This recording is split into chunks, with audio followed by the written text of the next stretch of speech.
السلام علیکم ورحمۃ اللہ وبرکاتہ۔ ابھی کچھ عرصے پہلے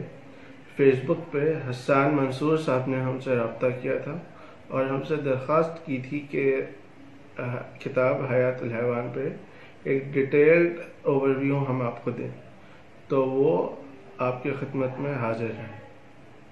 اس کتاب میں انہوں نے بہت ہی جامع لیکن آسان فہم زبان میں یہ کتاب میں بہت سی چیزیں انہوں نے ہمیں بتائی ہیں، جس میں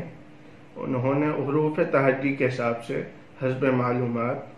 560 عنوانات سے انہوں نے جانوروں کا تفصیلی تذکرہ کیا ہے، جس میں انہوں نے جانوروں کے لغوی معنی، جانوروں کی کنیتیں اور جانوروں کی عادات سے ہمیں مطلع کیا ہے۔ اسی طرح قرآن و حدیث کی روشنی میں کون سا جانور ہم پہ کس وقت حلال ہے اور کون سا جانور ہم پہ کس وقت حرام ہے، یہ ہمیں بتایا ہے۔ اسی میں آگے چلتے ہوئے ہمیں یہ پتہ چلتا ہے کہ کون سا جانور کن احتیاط کو ہم اگر مد نظر رکھیں تو وہاں پہ حلال رہتا ہے، اور اگر ان احتیاط سے ہم مد نظر نہ رکھیں تو وہاں پہ حرام ہو جاتا ہے۔ تو جیسا کہ آپ لوگوں کو اندازہ ہے کہ آگے عید قربان کا زمانہ آنے والا ہے،